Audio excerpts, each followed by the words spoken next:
Helper آئی ہسپتال میں کرنیا کی تبدیلی کے جدید ترین سہولت فراہم کر دی گئی ہے، جو آنکھوں کے علاج کی عالمی سطح کی سہولتیں فراہم کرنے کی جانب ایک اہم قدم ہے۔ اس اقدام سے بینائی سے محروم ہو جانے والے افراد کی بینائی بحالی کرنے میں مدد ملے گی۔ معیاری ادویات کے بروقت دستیابی یقینی بنانے کے لیے ڈیجیٹل فارمیسی کا آغاز بھی کیا گیا ہے۔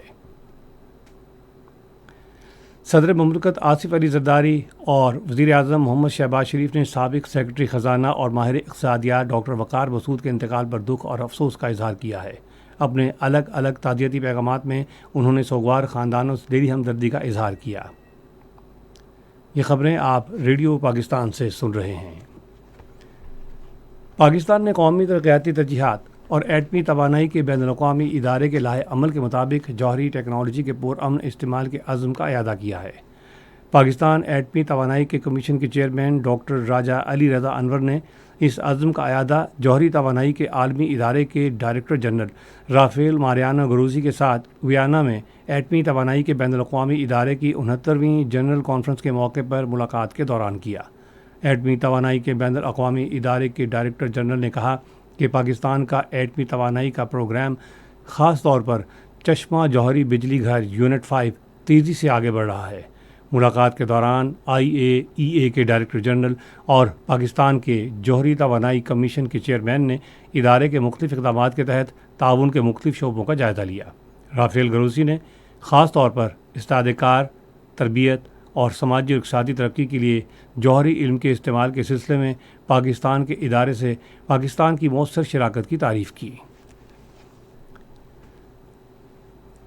اقوام متحدہ کی سلامتی کونسل میں پاکستان نے ایران کے جوہری مسئلے کو سفارتکاری اور فہم و فراست سے حل کرنے پر زور دیا ہے۔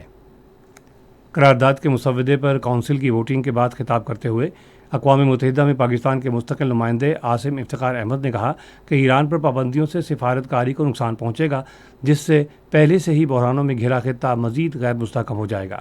تصادم کو ایک خطرناک راستہ قرار دیتے ہوئے انہوں نے بات چیت اور مذاکرات کے ذریعے حل پر زور دیا۔ پاکستان کے سفیر نے کہا کہ مشترکہ جامع لائحہ عمل تعاون پر مبنی سفارتکاری کی شاندار مثال ہے۔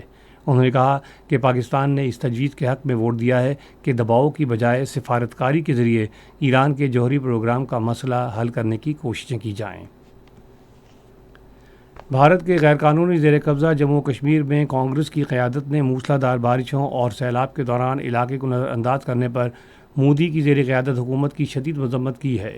جموں میں ایک پریس کانفرنس سے خطاب کرتے ہوئے رمن بھلا سمیت کانگریس کی سینئر رہنماؤں نے تباہ کن سیلاب اور مٹی کے تودے گرنے کے واقعات سے متاثرہ ہزاروں افراد کے لیے جامع امدادی پیکیج کے اعلان میں طویل تاخیر پر شدید تنقید کی۔ بھارت کے غیر قانونی زیر قبضہ جموں و کشمیر میں کاؤنٹر انٹیلیجنس ونگ نے کئی اضلاع میں تلاشی کی کارروائیاں شروع کر دی ہیں۔ کشمیر میڈیا سروس کے مطابق سری نگر، بارہمولہ، کپواڑہ، اسلام آباد، پلوامہ اور شوپیاں میں چھاپے مارے جا رہے ہیں۔ پرتگال کل فلسطینی ریاست کو تسلیم کر لے گا۔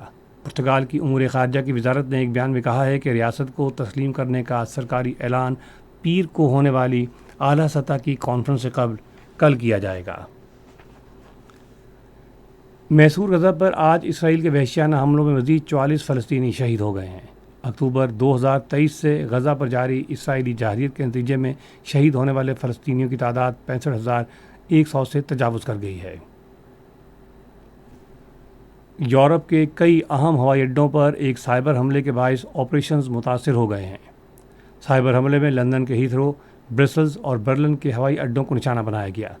سائبر حملے کے باعث خود کار نظام تعطل کا شکار ہے، جس کی وجہ سے کئی پروازوں کو تاخیر کا سامنا ہے، جبکہ متعدد پروازیں منسوخ کر دی گئی ہیں۔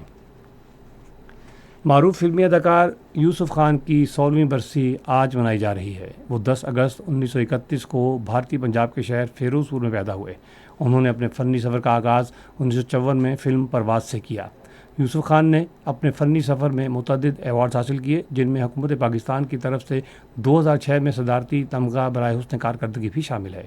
وہ 2009 میں آج کے روز لاہور میں انتقال کر گئے۔ T20 ایشیا کپ کے سپر 4 مرحلے کا پہلا میچ بنگلہ دیش اور سری لنکا کے درمیان آج دبئی میں کھیلا جائے گا۔ میچ شام 7:30 بجے شروع ہوگا۔ سپر 4 مرحلے کا دوسرا میچ کل دبئی میں پاکستان اور بھارت کے درمیان کھیلا جائے گا۔ اور اب موسم۔ محکمہ موسمیات کی پیش گوئی کے مطابق آئندہ 12 گھنٹوں کے دوران ملک کے بیشتر علاقوں میں موسم زیادہ تر گرم اور خشک رہنے کا امکان ہے، جبکہ گلگت بلتستان، کشمیر اور ملکہ پہاڑی علاقوں میں مطلع جزوی طور پر ابر آلود رہنے کا امکان ہے۔ آج ریکارڈ کیا گیا بعض اہم شہروں کا درجہ حرارت: اسلام آباد 34 ڈگری سینٹی گریڈ، لاہور اور پشاور 35، کراچی اور گلگت 31، کوئٹہ 29، مری 24، مظفر آباد 32، جبکہ سری نگر 27، جموں 33 اور لیہ میں 13 ڈگری سینٹی گریڈ رہا۔ اہم خبروں کا خلاصہ ایک مرتبہ پھر سن لیجیے۔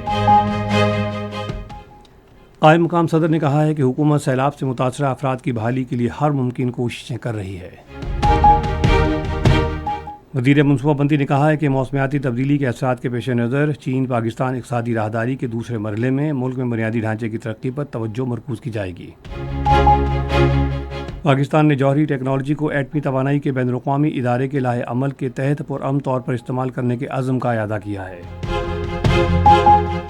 خبریں ختم ہوئیں۔ مزید خبروں اور تصویروں کے لیے آئیے ہماری ویب سائٹ پر radio.gov.pk اور فیس بک کے link radio Pakistan news official پر براہ راست ویڈیو اسٹریمنگ بھی ملاحظہ کیجیے۔